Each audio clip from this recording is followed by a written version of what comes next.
하나님 말씀 빌립보서 1장입니다. 빌립보서 1장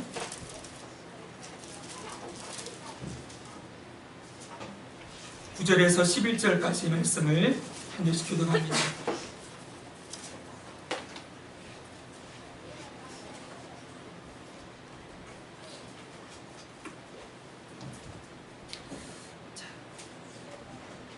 한 절씩 교독하고 마지막 절을 같이 읽겠습니다. 내가 기도하노라 너희 사랑을 지식과 모든 총명으로 점점 더 풍성하게 하사 너희도 지극히 선한 것을 분별하며 또 진실하여 없이 그리스도의 날까지 이루고 같이 읽습니다. 예수 그리스도로 말미암아 의의 열매가 가득하여 하나님의 영광과 찬송이 되기를 원하노라. 아멘. 자, 지난주에 이어서 오늘 이 본문의 말씀을 한 번 더 살펴보고자 합니다. 여러분 중간중간 제 얼굴을 보실 수 있도록 이렇게 사이사이로 얼굴을 내밀어 주시고 이 한 시간 예배 잘 드리기 원합니다. 또 서서를 드려서 죄송하지만 조금 힘이 없으신 것 같아요. 많이 지치고 이 더위에 힘들고 그러신 것 같은데 오늘 이 시간 어떤 방해도 또 우리 육신의 연약함도 우리를 방해하지 못하도록 성령께서 이 시간 우리를 붙들어 주시고 또 한 시간 잘 예배할 수 있기를 원합니다. 우리의 몸과 마음을 주님께 온전히 드리는 예배로 주님 앞에 나아가기를 소망합니다. 여러분 지난주에 이 사도 바울이 로마 감옥에 갇혀 있는 상태에서 그가 세웠던 빌립보 교회 성도들을 위하여 하나님께 내가 기도하노라 하면서 그들을 향한 기도의 제목을 하나님께 드리는 것을 우리가 읽었습니다. 그 기도의 핵심은 빌립보 성도들을 향한 바울의 기도의 핵심은 무엇입니까? 사랑이 점점 더 풍성해지기를 기도하는 것이었습니다. 사랑이 그들 가운데 점점 더 풍성해지기 위해서는 두 가지 조건이 필요했지요. 첫 번째가 무엇이었습니까? 사랑에 뭐가 필요하지요? 지식. 따라합시다. 지식. 그 다음은요? 총명. 그렇지요. 지식과 총명을 따라 사랑이 점점 더 풍성해지기를 기도했습니다. 여러분 여기 지식은 진리를 아는 지식이라고 말씀드렸습니다. 진리의 근원 대신 예수 그리스도를 이 말씀을 통하여서 더 깊이 알아가야 하는데 그 예수님을 알면 알게 될수록 깨닫게 되는 게 뭐예요? 우리를 향하신 하나님의 사랑이 얼마나 크고 놀라우신지. 진리의 신 예수님을 알면 뭐가 보여요? 하나님의 사랑이 보입니다. 그 하나님의 사랑이 우리 가운데 얼마나 크고 놀랍게 부어졌는지가 열리게 되어지니까 거기에 대한 지식이 열려지니까 어떤 일이 일어납니까? 나도 사랑하게 되어지고 다른 사람도 주님의 눈으로 바라보며 사랑하게 되어지는, 그래서 우리 삶의 사랑이 점점 더 풍성해지는 역사가 일어나게 되는 것이지요. 여러분 그런데 지식만 가지고는 안 되는 거지요. 거기에 뭐가 필요합니까? 총명이 되어야 된다고 그랬습니다. 총명은 뭐라 그랬죠? 분별력, 통찰력 이렇게 말씀드렸죠. 사랑이 내가 아무리 풍성해져도 이 사랑이 상대방에게 아니면 환경에 적절하고 바르게 적용되어져야 하는 것이죠. 나는 하나님을 사랑한다고 막 열심히 달려가는데 하나님과 전혀 관계없는 열심이 있을 수가 있죠. 내가 내 자녀를 사랑한다고 하는데, 내 배우자와 이웃들을 사랑한다고 하는데 그 이웃이 필요한, 그리고 그 상황에 적절한 그렇게 사랑이 흘러가야 하는데 내 방식대로 내 마음대로 그렇게 사랑을 하고 있다고 한다면 그건 오히려 역효과를 낳는 일들이 일어난다고 말씀을 드렸습니다. 그래서 우리에게는 뭐가 필요해요? 상황도 잘 분별해야 하고 그 상대방이 어떤 존재인지도 잘 눈을 열어서 바라보면서 그렇게 그 상황과 그 상대방에게 적절하게 이 사랑을 흘려보내고 나누는 일이 일어나야 된다 그랬지요. 그래서 지식과 총명은 짝이에요. 분리되지 않아요. 아시겠죠? 이 지식과 총명이 더해질 때 진짜 올바른 참된 사랑을 할 수 있고 그 사랑이 풍성해지는 역사가 나타나게 되는 것이죠. 여러분, 우리는 사랑에 대해서 얘기할 때 세상의 사랑은 전부 감정이에요. 그쵸? 사랑은 느낌이고 감정이지요. 그러나 성경은 절대로 사랑을 느낌이다, 감정이다라고 말하지 않았습니다. 여러분, 그건 세상에서 말하는 사랑이고요. 참된 사랑은 어떤 사랑이에요? 말씀이 근거하는, 말씀이 말씀하는 사랑이 진짜 사랑이죠. 그쵸? 그쵸, 여러분? 그러니까 사랑을 자꾸만 여러분 풍성해진다고 할 때, 아, 내가 감정적으로 사랑이 좀 더 안에서 넘쳐나고 사랑하는 느낌이 점점 더 깊어지고 많아지는 것, 이렇게 생각하면 안 돼요.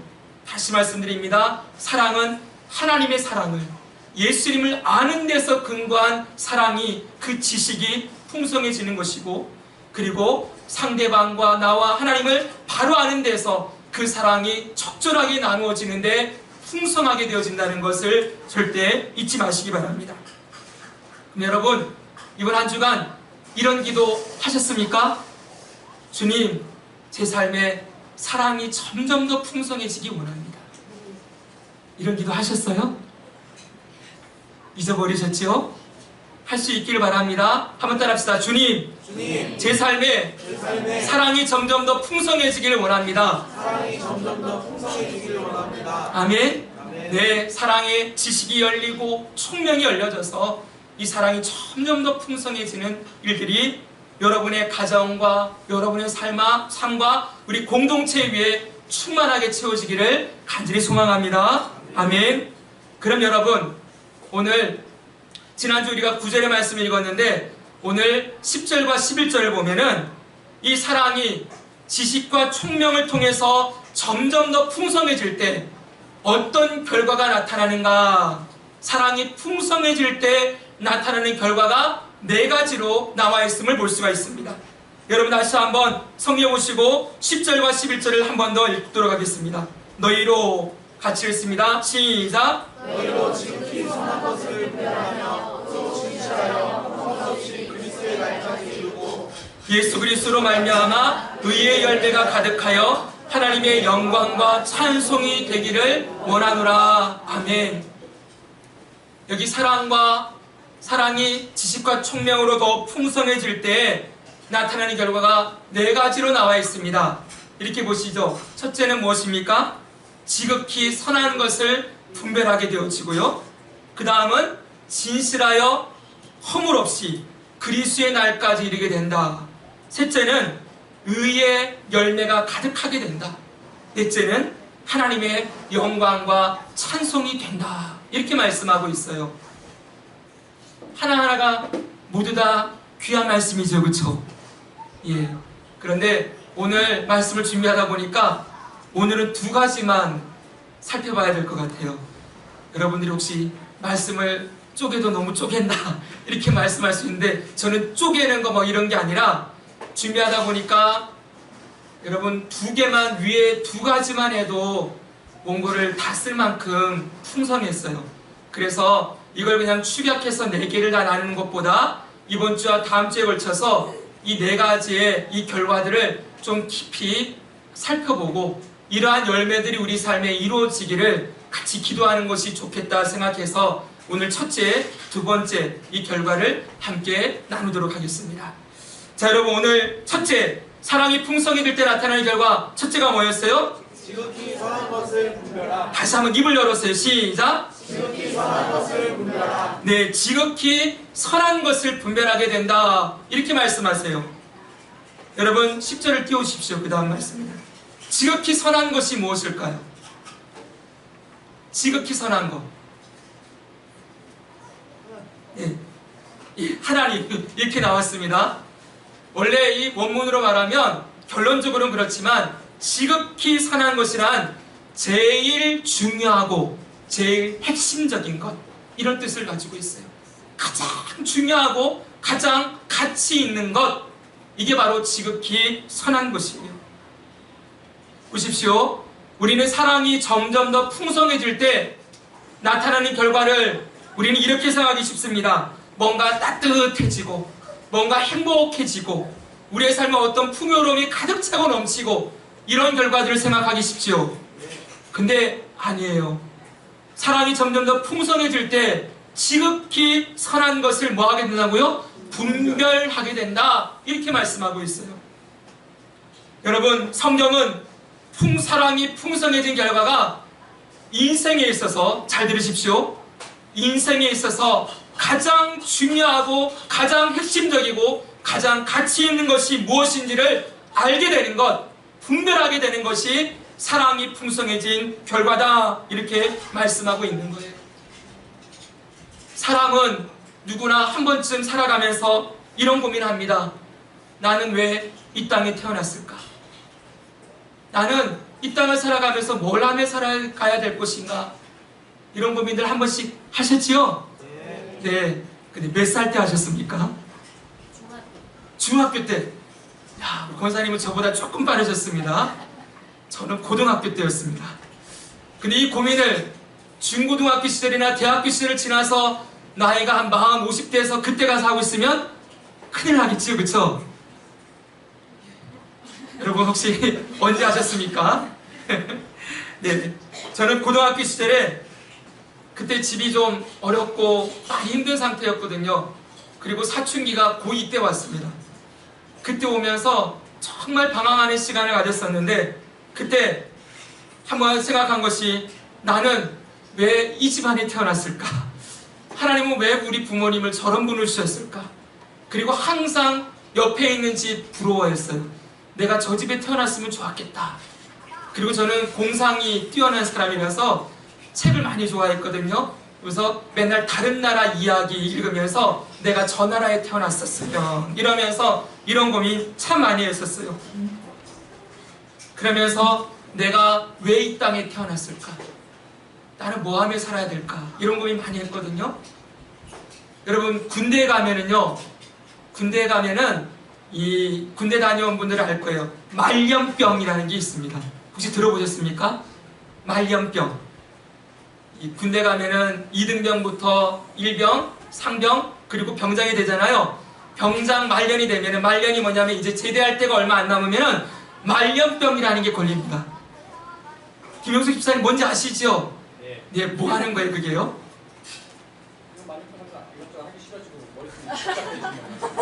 뭐 하기 싫어지고 머리가 복잡해지는 거라 그랬습니다.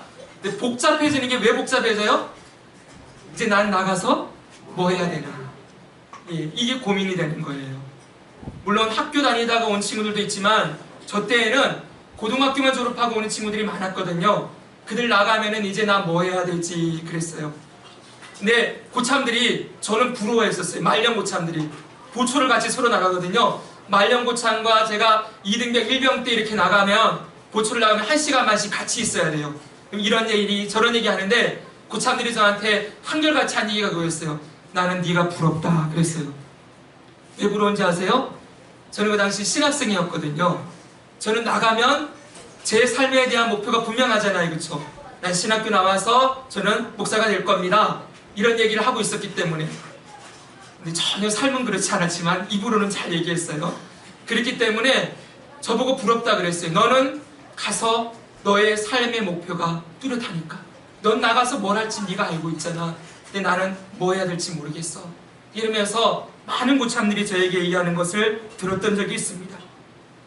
여러분, 오늘날 수많은 사람들이 내 삶에 정말 중요한 게 무엇인지, 내가 생명을 걸고 내가 목숨을 걸고 나 이거 하나면 충분하다, 이거면 내 삶에 정말 가치가 있다라고 말하는 것들을, 그 가치를 제대로 알지 못하고 이리저리 헤매이며 살아가는 것을 볼 수 있습니다. 늘 제가 말씀드리는 것이, 사람은 두 가지만 알면 돼요, 인생에서. 첫째는 내가 누구인가, 비잉입니다. 나의 존재, 나는 어디로부터 왔으며 어디로 돌아갈 것인가, 이거 하나 알면 되고요. 두 번째는 나는 무엇을 하며 살 것인가, 내 인생의 사명을 발견하면 됩니다. 이걸 정체성과 사명이라고 말씀을 드립니다. 내가 누구인지, 무엇을 하며 사는지, 이 두 가지 알면 절대 그 사람의 인생은 흔들리지 않아요. 그런데 여러분, 오늘날 많은 사람들이 내가 누구인가, 무엇하며 살아야 되는가? 이거 조금 고민하다가 복잡하니까 집어치웁니다. 그러고서는 이 땅이 말하는, 잘 들으십시오, 내가 발견한 가치와 그리고 나의 사명이 아닌 이 땅이 얘기하는 가치와 그런 사명들을 사람들이 추구하며 살아가지요. 내 인생에 있어서 가장 중요한 걸 발견하는 것이 아니라 세상이 말하는 중요하다고 생각하는 것을 붙들고 사는 거예요. 그럼 여러분, 이 세상은 인생에 있어서 무엇이 가장 중요하다고 얘기합니까? 이 세상이 말하는 가치 중요한 뭐예요? 네, 돈이요. 우리 홍구 형제님 이랬습니다. 이거. 네, 돈. 그렇지요. 돈 잘 벌려면 어떻게 해야 됩니까? 네, 좋은 대학도 나와야 되고 좋은 직장 들어가야 하고, 그리고 좋은 배우자 만나서, 이 좋은 배우자라는 것은 잘 새겨들어야 합니다. 예, 세상이 말하는 좋은 배우자 만나서 좋은 결혼을 하고 성공된 삶을 살아가고 보장된 미래가 있고 사람들의 인정과 존경도 받으면서 편안하게 노후 생활하는 것, 이게 세상이 말하는 가장 가치 있고 중요한 핵심이지요. 우리가 사는 세상은 온통 이런 것들로 가득 차 있습니다. 누구도 네 인생이 정말 가치 있고 보배롭고 정말 중요한 것이 뭔지 고민해 보아라. 그리고 세상이 말하는 것이 아니라 너의 인생에 가장 가치 있는 것을 발견하고 따라가 보아라. 여러분, 이런 말들 잠시 잠깐 들을지 몰라도 누구도 이것에 고민하거나 정말 심각하게 생각하며 그것을 따라 살아가는 사람은 드물지요. 그런데 이런 세상을 살아가면서 성도들도 어느새 여기에 마음을 다 빼앗겨버립니다. 예수 믿는 것이 이 땅에서 건강하게 살고 잘 먹고 편안하게 살고 자식들 잘 되고 성공하는 것이 하나님이 우리에게 인생해 주신, 하나님이 우리 인생해 주신 가장 귀한 복이라고 믿고 살아갑니다. 그래서 많은 사람들이 매일마다 구하는 것, 하나님 건강하게 해주세요. 잘 되게 해주세요. 우리 집안 여러분 모두 잘 먹고 편안하게 살게 해주세요. 우리 자식들 잘 되게 해주세요. 자식도 모자라서 손자에 이르러까지 여러분 그렇게 다 구하면서 거기에 온전히 매어서 그것만 구하며 살아가는 것을 볼 수 있는 것입니다. 사랑하는 성도 여러분, 하나님께서 우리의 인생을 거기에다 생명을 갈고 살라고 우리를 부르셨습니까? 성도들의 삶에 여러분 그런 것들이 최고의 가치라고 성경 어디에 말씀해 주셨습니까? 그렇지 않은데 오늘날 많은 사람들이 여러분 예수 믿는 것이 세상의 다른 종교들, 저기 불산 앞에 가서 절하는 사람들이나 다른 어떤 이방 종교들을 믿는 사람들이나 저기 무속신앙, 무당 불러다가 국거리에서 샤머니즘으로 그냥 무속신앙 가진 사람들이 구하는 것과 전혀 다를 바가 없는 것들을 구하면서 그것이 최고의 가치인 것처럼 그렇게 여기며 살아가는 안타까운 모습을 보게 되지요. 우리가 성장반 공부를 하게 되면은 성장반 공부하는 가운데 이걸 배웁니다. 하나님이 우리를 부르셨는데 그 하나님의 부르심은 두 가지다, 이렇게 말씀을 드려요. 하나는 우리를 구원으로 부르셨다. 우리를 사망에서 생명으로, 죄 가운데서 우리를 구원하셔서 생명의 나라로, 하나님 나라로 불러주셨다, 이렇게 말씀을 드립니다. 이걸 구원으로의 부르심이라고 말씀드립니다. 그러나 그것만 가지고 끝나지 않습니다. 이때 제가 꼭 드린 질문이 있습니다. 하나님이 우리를 왜 구원하셨습니까?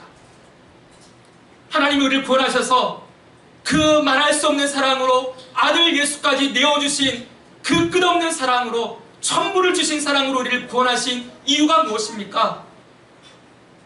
여러분, 우리 왜 구원하셨어요? 하나님의 사랑받아서 우리가 기도할 때마다 하나님이 다 들어주시고 그 하나님이 우리 아버지가 되셔서 우리의 평생, 우리의 삶을 인도하시고 선하게 붙들어주시고 어려울 때 건져주시고 시험 가운데 함께 하시고, 여러분 그렇게 해서 이 땅을 편안하게 잘 살라고 부르신 것, 여러분 거기만 우리의 부르심이 있습니까? 그렇게 살라고 우리를 부르셨습니까?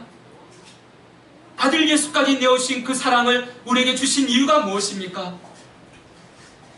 우리 가정, 나만 잘 먹고 잘 살라고 아니겠지요? 그렇죠 여러분? 그렇게 구하는 게 얼마나 얄팍한 건지 보세요. 제가 늘 말씀드리지요. 내가 뭔가를 다 얻게 되면 누군가는, 우리가 사는 세대는, 시대는 자본주의 사회입니다. 여러분, 파이 이론이 있죠. 똑같은 파이가 하나의 파이가 있으면 내가 많이 먹으면 누군가는 어떻게 됩니까? 조금 먹지요. 그쵸? 여러분, 내가 많이 먹으면 누군가는 아파합니다. 여러분, 아파트 투기에서 내가 집값 올라가지고 피를 1억을 벌었다 그러면 누군가는 피눈물 흘리는 사람이 있는 것입니다. 내가 뭔가를 더 많이 누리고 했을 때 여러분, 누군가의 아픔과 눈물이 담겨 있다는 것을 보지 못하고 그냥 예수 믿어서 내 기도 잘 들어주셔서 집값이 오르고 뭐가 잘 되고 해가지고는 내가 승진하고 내가 잘 되고 이렇게 얘기만 하고 있다고 한다면, 그게 하나님 복이라고 얘기한다면, 여러분, 성경의 가치가 다 어디가 있습니까? 가난한 자와 고아와 과부와 이 땅의 어려운 이웃들과 여러분, 그들을 위한 삶은 도대체 어디에 있는 것입니까? 사랑하는 성도 여러분, 우리를 구원하신 부르심은 하나님의 은혜와 복을 우리만 누리고 살라고 부르지 않으셨습니다. 두 번째 부르심이 있습니다. 사명으로의 부르심이죠. 우리에게 뭔가 맡기시고 하실 일이 있기 때문에 저와 여러분을 부르셨다는 것을 잊지 말아야 합니다. 우리를 왜 구원하고 부르셨습니까? 우리를 쓰실 때가 있는 거죠. 어디에 쓰시기를 원하십니까? 우리가 받은 은혜와 복을 나만 누리고 있지 말고 이 세상 가운데 흘려보내고 나누어서 하나님의 사랑이 이 땅 가운데 풍성해지기를, 우리를 통하여 주님의 생명의 복이, 구원의 복이 흘러가기를 원하시는 것이지요. 아멘이십니까? 네, 이게 우리 교회의 가치입니다. 여러분, 푸른 의의 나무가 되어 자라나고 열매를 맺습니다. 이 열매를 우리만 따먹는 게 아니지요.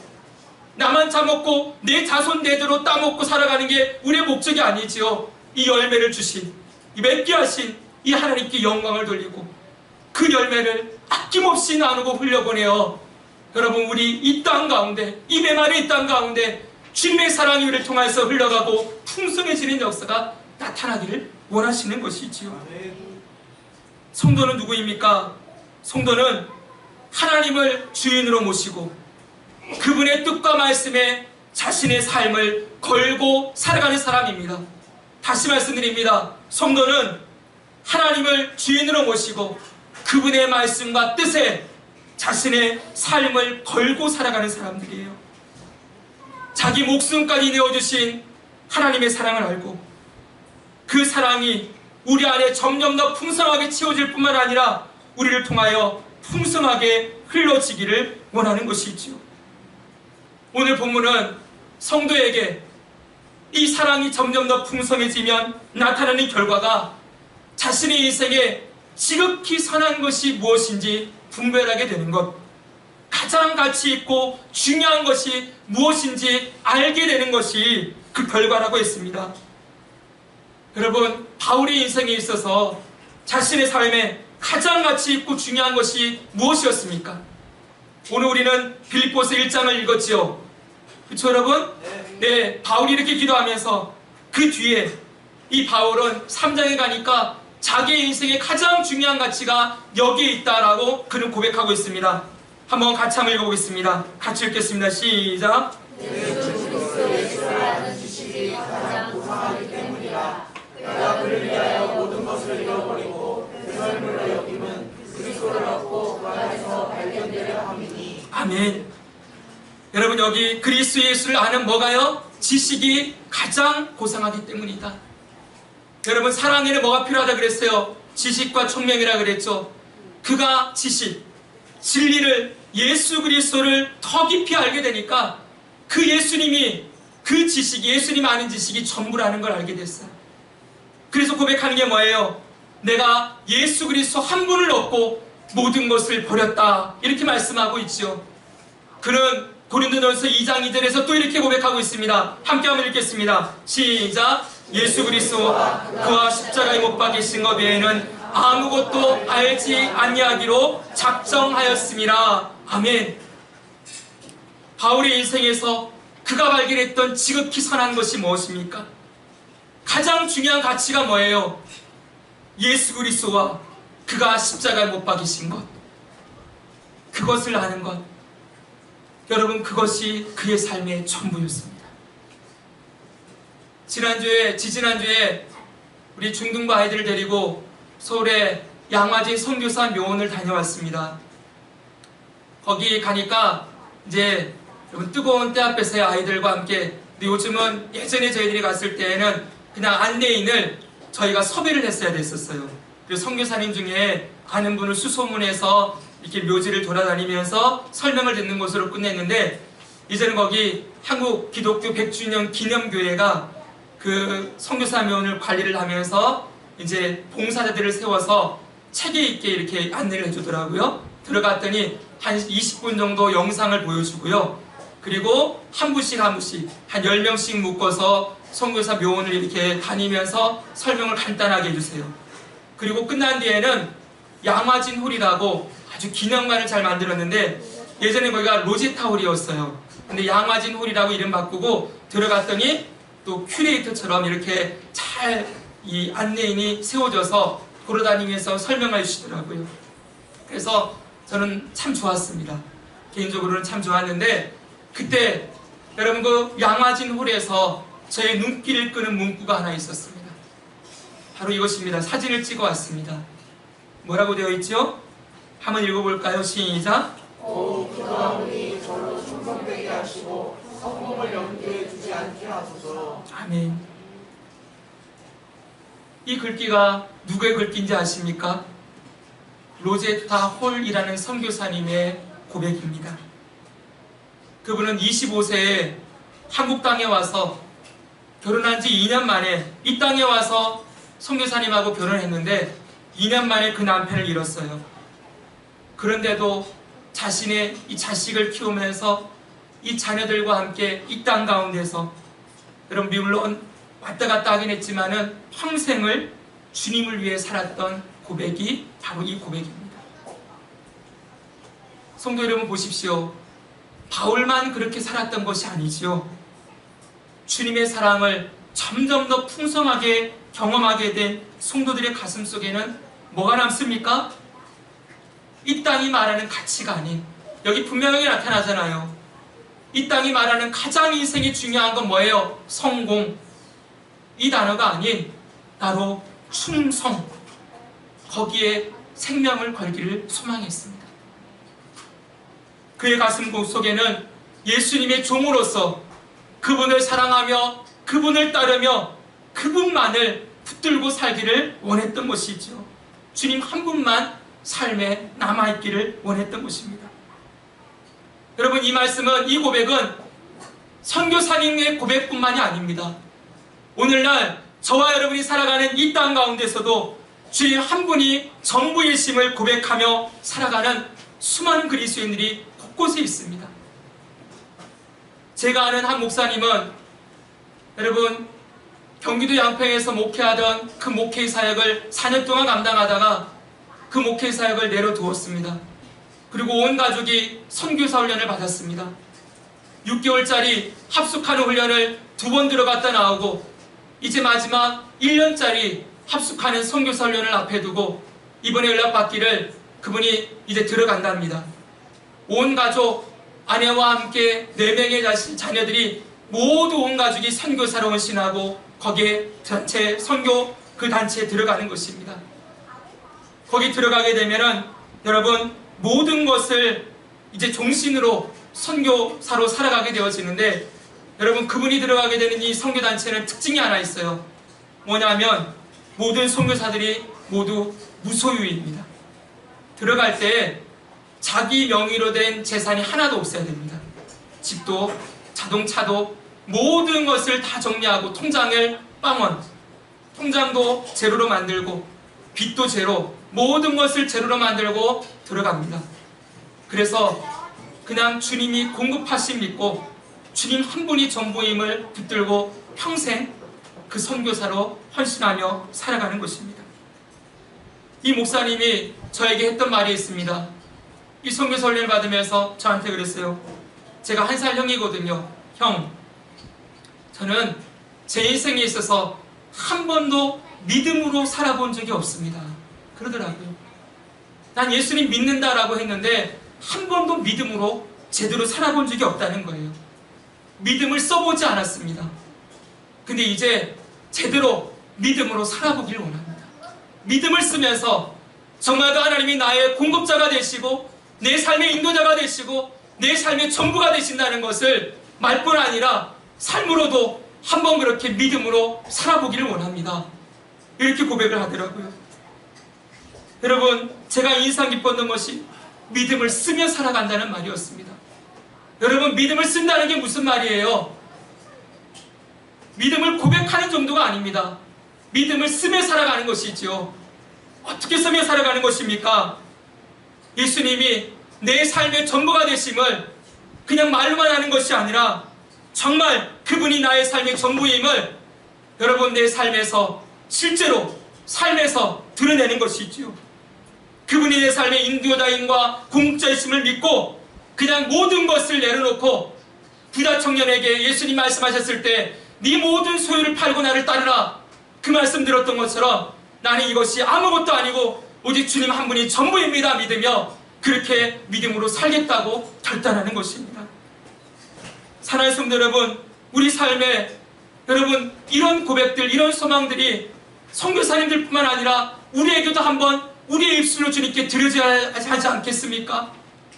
우리의 삶에 여러 가지 매여 있는 것들이 있습니다. 가정도 있고 먹고 살아야 하기도 하고 내 삶의 미래도 있고 여러분 곳곳에 보면은 내 삶의 염려와 근심과 미래에 대한 불확실성이 가득한 이 땅 가운데 이 세상의 사람들은 그러니까 이 땅에서 좀 쌓아놓고 성공도 좀 하고 너의 노후도 대비하고 이래가면서 좀 그렇게 살아가야지 어떻게 예수님만 믿고 살 수 있겠어 말하는 이 땅 가운데서 지금 예수님 믿고 산다는 게 추상적인 개념으로 그냥 이념적인 이론이고 관념적인 그런 내용이 아니라 정말 내 삶에 예수님이 전부임을 고백하고 결단하는 일들이 우리 삶에도 일어나야 하지 않겠습니까? 사랑하는 성도 여러분, 그러면 여러분 속에 이런 질문이 떠오를 수 있습니다. 목사님, 이제 들어서 알겠습니다. 하도 들어서 알겠는데 예수님 한 분이 전부이고 그분만 믿고 사는 것이 성도라는 것을 알겠는데 그럼 어떻게 살아야 됩니까? 방법이 도대체 뭡니까? 라고 물으실 수 있겠지요. 아까 내게 이 말씀했던 성공이 아닌 충성된 종으로 살게 되려고 했던 로지타울 선교사님이 또 한마디를 남겼습니다.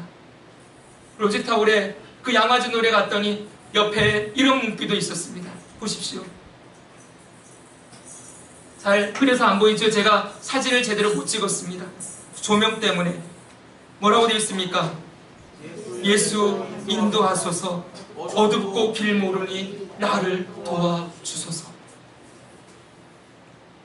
여러분 이 고백입니다. 우리의 눈은 어둡지요.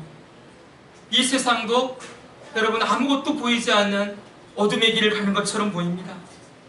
그래서 쉽게 헤매이기도 하고 어디로 가야 할지 모르니 자꾸 이 땅에서 보여지는 것들을 붙들고 살려고 하지요. 그런데 여러분 이 로제타울 선교사님의 고백은 예수님 나를 인도해 주세요. 이것이었습니다. 예수 인도하소서. 어둡고 길 모르니 나를 도와주십시오. 사랑하는 성도 여러분, 예수님이 우리의 길을 인도해 주셔야만 우리는 지극히 선한 것, 예수님만이 전부가 되는 삶을 살아갈 수 있습니다. 우리의 결심과 노력으로 여러분 그게 필요 없는 건 아니지만 다 되지 않지요. 여러분 오늘도 우리가 해야 될 것은 어떤 방법이 있는 게 아니에요. 여러분 이 선교사님도 매일매일 이 기도하며 살았던 것입니다. 주님 나는 길을 모릅니다. 믿음으로 살아가는 것 나는 잘 모르겠습니다. 그런데 나는 모르니 주님 나를 인도해 주십시오. 나는 그냥 예수님 붙들고 살겠습니다. 이거였어요. 여러분 우리 삶에 이런 고백이 주님 앞에 드려지고 있습니까? 나는 갈 길 모릅니다. 내 미래에 어떤 삶을 펼칠지 모릅니다. 주님 내 가정이 어떻게 될지 모릅니다. 그러나 나는 이 땅에 있는 것 붙들지 않겠습니다. 나는 갈 길 모르니 예수님 나를 인도해 주세요. 날마다 이 고백으로 살아가는 것 이게 전부예요. 성도의 삶이 뭐냐? 예수님 인도해 주시옵소서.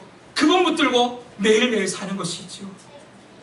사랑하는 성도 여러분, 지금도 그리스도께서 저와 여러분의 삶을 인도하심을 믿으십니까? 아멘? 아멘. 아멘이십니까? 정말 이렇게 믿으신다면 오늘 우리가 해야 할 일은 주님의 인도하심을 오늘도 구하는 것이지요. 제발 좀 주님께 여쭈어 보십시오. 여러분 마음대로 결정하고 마음대로 생각하고 세상이 말하는 것을 따라 아무 고민 없이 이게 정말 주님이 원하시는 것인지, 정말 이게 믿음으로 살아가는 것인지 고민도 하지 않고 그냥 아무 생각 없이 돈 많이 벌어야 된다고 하니까 여러분 세상에서 말하는 것들을 그냥 가치 없이 받아들이면서 그게 예수님 믿고 복 받는 것이라고 생각하면서 그냥 살아가지 마십시오. 오늘 제발 주님께 여쭈어보고 날마다 예수님 나를 인도해 주옵소서라고 기도하며 주님의 도우심을 구하고 주님 붙들고 살기를 원합니다. 나는 갈 길 모르나 무엇을 해야 하는지, 어떻게 해야 하는지 물어보십시오. 당장 눈에 보이는 것이 없어도 하루하루를 주님의 인도하심을 구하며 주님 한 분만이 내 삶의 최고의 가치가 되기를 구하며 살아가시기를 간절히 소망합니다. 아멘. 하나만 더 보겠습니다. 주님의 사랑이 점점 더 풍성해질 때 나타나는 결과 두 번째는 무엇입니까? 진실하여 허물 없이 그리스도의 날까지 이르게 된다 말씀하십니다. 다시 한번 우리 10절 읽겠습니다. 읽겠습니다. 시작. 또 진실하여 허물 없이 그리스도의 날까지 이르고. 아멘. 여기 진실하여는 흠없는, 투명한, 섞이지 않은 이라는 뜻을 가지고 있어요. 즉 섞이지 않고 더럽혀지지 않은 순수한이라는 뜻입니다. 그리고 이 허물 없이는요, 그냥 죄가 없이 이런 뜻이 아니라 장애물에 걸려 넘어져 상처를 입지 않는 것, 이런 뜻이래요. 좀 다르죠, 그렇죠? 생각하는 것과 넘어졌을 때 상처를 입지 않고 온전하게 일어서는 것, 그런 뜻을 가지고 있어요.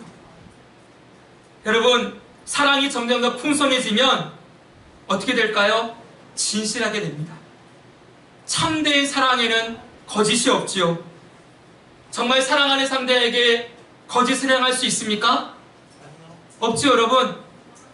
대답해주세요. 없지요? 네, 없습니다. 주님을 사랑하고 그 주님의 사랑을 경험하게 된 사람이 주님 앞에서 거짓되게 살 수 있겠습니까? 그럴 수 없습니다. 오늘 말씀 끝에 보니까 그리스도의 날까지 이르고 그랬지요. 진실하여 허물 없이 그리스도의 날까지 이르고, 여기 그리스도의 날은 주님의 심판대 앞에 설 때입니다. 주님이 다시 이 땅에 오실 때입니다. 그 심판대 앞에 우리는 반드시 서게 될 거예요. 그렇죠, 여러분? 네. 서게 될 때, 그러면 이 말씀은 심판대 앞에 설 것이 두려워서 진실되게 살아야 되겠구나, 이렇게 생각하면 안 됩니다. 여러분, 심판대 앞에 서는 것이 중요한 것이 아니라 오늘 우리가 주님을 참되게 사랑하게, 주님이 우리를 참되게 사랑하신 그 사랑을 알았기 때문에 거룩하고 흠이 없고 여러분 더럽혀지지 않는 순수한 모습으로 나를 지키고 그렇게 몸부림치며 살려고 하는 것이지요. 여러분, 담배를 끊는 분들 중에 자식이 태어나면 담배를 끊는 분들 있더라고요. 네, 여러분, 아이가 태어났을 때 이 아이들 앞에서 내가 이 담배로 아이의 이거를 해치고 싶지 않다, 그래서 아이가 태어나면 담배를 끊는 분들 많이 보았습니다. 여러분, 왜 그렇습니까? 담배보다 아이를 더 사랑하기 때문이죠? 그쵸, 여러분? 네, 그렇습니다. 아이에게 더 좋은 것을 주고자 내가 좋아하는 것을 내려놓는 것입니다. 정말 사랑하는 대상을 만나면 내가 좋아하는 것이 아니라 상대방이 좋아하고 기뻐하는 것을 선택하게 되어 있죠. 주님이 우리에게 원하시는 것이 무엇입니까? 마찬가지입니다. 주님 앞에 진실된 삶입니다. 거짓이 없는 것이지요. 우리 마음에 주님 외에 다른 것이 섞여 있어서 불순물을 섞여 있지 아니하고 오직 주님만 사랑하며 거짓 없이 사는 것을 주님이 원하시는 것입니다. 여러분, 요즘 새벽 예배 때 열왕기 하의 말씀을 함께 살펴보고 있습니다. 거기 보면 예후라는 인물이 나옵니다. 이 예후는 북이스라엘 왕국의 왕이었는데 예후 이전에 아합이라는 왕이 북이스라엘 전체에 아주 유명한 왕이었어요. 근데 이 아합은 좋은 면으로가 아니라 아주 악한 왕으로 유명했습니다. 바알과 아세라 종교를 그 땅으로 들여와서 그의 아내였던 이세벨과 함께 아합과 이세벨이 둘이 힘을 합쳐서 하나님의 나라를 완전히 우상 숭배하는 나라로 뒤바꿔 놓은 그런 악한 왕이었습니다. 근데 하나님이 이 아합 왕가를 심판하기 위해서 세우신 왕이 예후였어요. 이 예후를 통하여서 아합 왕가가 다 무너집니다. 이 아합의 아들이었던 여호람도 예후에 의해서 죽임당하고, 그리고 여러분 아합 왕가의 자손들도 모두 진멸을 시키고, 이 예후가 했던 일이 뭔지 아십니까? 그 땅에 가득했던 이 바알 숭배자들을 한꺼번에 모아가지고 그들을 다 죽였을 뿐만 아니라 이 바알 신상을 무너뜨려서 불태워버리고 바알 신당을 변소로 만들어버렸어요. 엄청난 일을 했죠. 참 귀한 일을 했습니다. 이 예후가 이렇게 외칩니다. 이 모든 일을 하면서 이렇게 외치죠. 한번 보세요. 한번 읽어볼까요? 시작. 이제야 나와 함께 가서 여호와를 위한 나의 열심을 보라. 네, 여호와를 위한 나의 열심을 보라. 내가 지금 주님을 위해서 얼마나 열심히 달려가는지 한번 봐라. 그렇게 얘기하면서 달려가는 거예요. 참 귀한 일을 했죠. 네. 그런데 여러분, 그에 대한 최종적인 하나님의 평가는 이것이었습니다. 읽어볼까요? 한 번만 더 읽어주세요. 시작. 그러나 예후가 전심으로 이스라엘 하나님 여호와의 율법을 지켜하지 아니하며 여로보암이 이스라엘에게 명령한 그 죄에서 떠나지 아니하였더라. 아멘. 여기 보십시오. 전심으로 이스라엘 하나님 여호와의 율법을 지켜 행하지 아니하였다. 그에게는 전심이 없었다 그랬습니다. 이 전심은 온 마음을 다해, 온 열정과 힘을 다해, 한마디로 말하면 전부를 걸고라는 뜻이에요. 그의 마음에 하나님을 향한 열심이 있었습니다. 그건 거짓된 건 아니었겠지요? 그래 안 그래요? 하나님 위해서 열심히 살고 싶었을 거예요. 주님 말씀하신 바를 열심히 행하고 싶어서 열심히 자기 딴에는 열심히 달려갔습니다. 그런데 여러분, 그 마음은 전심이 아니었습니다. 그 마음에 또 다른 것이 있었지요. 무엇입니까? 자기를 높이고 자기를 사랑하고 자기가 원하는 것을 붙드는 마음이 그의 마음에 남겨져 있었지요. 그러면서 그 뒤에 뭐라고 합니까? 북이스라엘 범죄하게 한 여로보암의 죄에서는 떠나지 아니하였다 이렇게 말하죠. 설명하면 좀 긴데요. 이 북이스라엘의 여로보암은 누구냐면 시조예요. 북이스라엘 왕국을 세웠던 여로보암이 온 이스라엘을 범죄하게 만들었는데 베델과 단에다가 금송아지 만들어 놓고 섬기게 했어요. 이게 가장 큰 죄였어요. 근데 여러분, 이 예후가 북이스라엘의 10대 왕입니다. 이 10대까지 내려올 때까지 이 여로보암의 죄는 계속 북이스라엘에 흘러가고 있었어요. 예후가 보십시오. 바알과 아세라 종교를 무너뜨렸지만 이건 무너뜨리지 않았어요. 이건 남겨두었던 거예요. 왜 그랬을까요?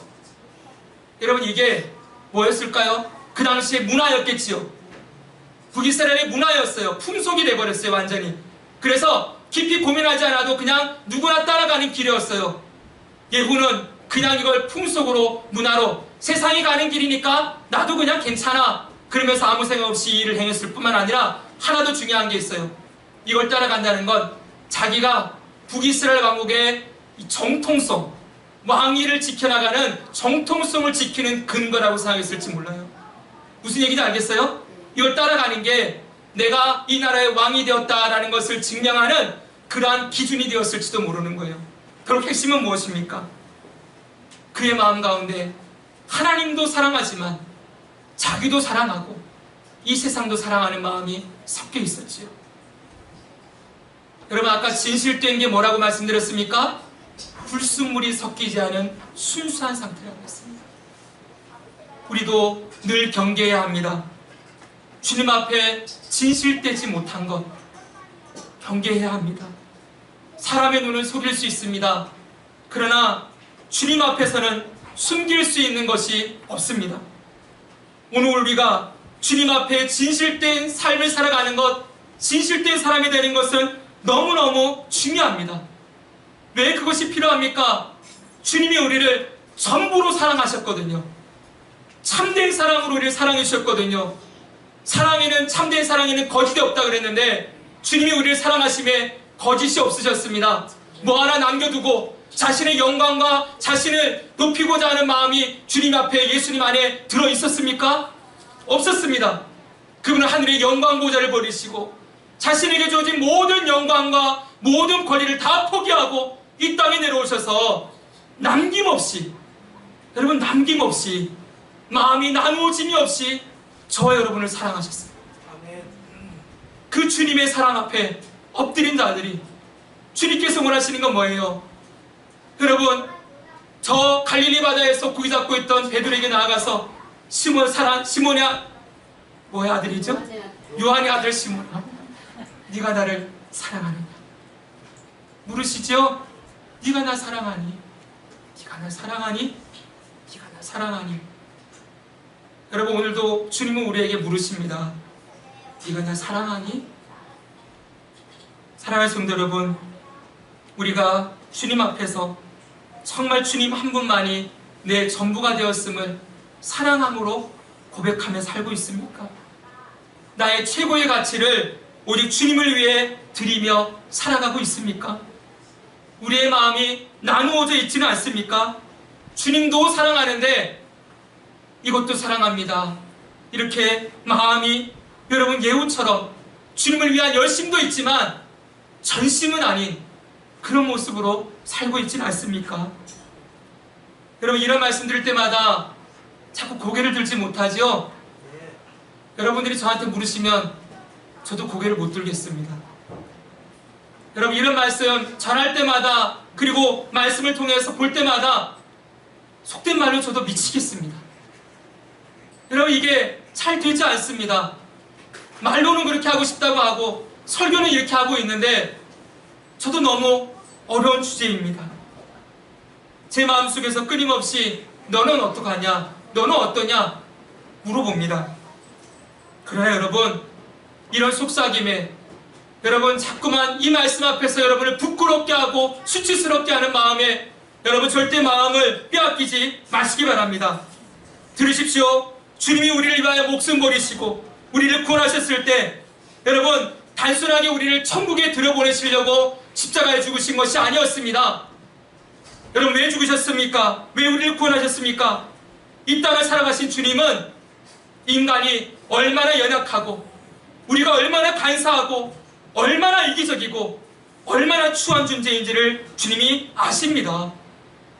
여러분, 우리가 수없이 결심하면서 넘어진다는 거 주님이 모르지 않으세요? 우리가 어떤 존재인지를 주님이 아시지요. 그래서 여러분, 주님이 우리를 목숨까지 버리신 사랑을 주신 것입니다. 도저히 사랑할 수 없는 우리를 목숨을 버리신 사랑으로 사랑해 주시고 전부 다 주신 그 사랑으로, 잘 들으세요, 무엇이든지 용납하시고 어떻게 넘어져도 또다시 일으켜주시고, 그리고 여러분 다시 일어서서 주님을 사랑할 수 있는 사람으로 우리를 격려하시고 일으키시고 결코 포기하지 않는 사람으로 우리를 인도하신다는 것을 잊지 마시기 바랍니다. 아멘. 목숨까지 주셨습니다. 우리 안에 허용하지 못하는 죄가 없어요. 주님이 덮지 못할, 주님이 가리지 못할, 주님이 붙들어주시지 못할 그런 연약함 없습니다. 주님께서는 끝까지 우리를 붙들어주시고 끝까지 우리를 이 구원의 자리에 주님 사랑하는 삶을 살아갈 수 있도록 인도하실 것을 믿으시기 바랍니다. 아멘. 결코 나는 안 된다, 이 말씀 드릴 때마다 나는 저 말씀과 상관없다, 이렇게 여러분 마음을 내려놓지 마십시오. 나는 결코 주님 앞에 진실된 삶을 살 수 없다 말하지 마십시오. 주님의 십자가의 사랑으로 우리를 사랑하시고 마지막 날에 심판대 앞에 설 때에도 여전히 그 사랑으로 우리를 대하시고 여전히 그 보혈로 우리를 덮어주시고 우리에게 주님의 사랑을 덧입혀주시고 끝까지 우리를 구원하실 것입니다. 아멘. 믿으십니까? 아멘. 아멘. 그렇게 오늘도 저와 여러분은 다시 결심해야 합니다. 주님 앞에 진실된 삶을 살 수 있도록 기도하고 결단해야 합니다. 허물없이 넘어졌더라도 다시 일어서서 주님 사랑하는 자리에 설 수 있기를, 진실된 삶으로 살아갈 수 있기를 주님 앞에 기도하시기 바랍니다. 때론 연약하고 넘어질 때에도 그럴 때마다 여러분 기도하십시오. 주님, 또 넘어졌습니다. 제가 또 연약합니다. 근데 잘못했습니다.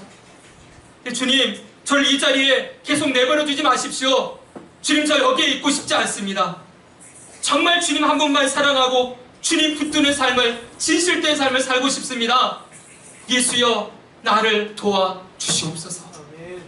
그렇게 기도하고 주님 앞으로 나아감으로 우리의 삶에 주님의 사랑이 더욱더 풍성해지고, 이 주님의 사랑이 우리 삶에 부어져서 지극히 선한 것, 예수님 한 분이 전부가 되어지고 예수님 한 분을 진실되게 따라가는 그 삶의 결과들이 저와 여러분의 삶에 풍성하게 맺혀지는 그러한 역사가 나타나기를 주님의 이름으로 간절히 축원합니다. 아멘. 기도하시겠습니다.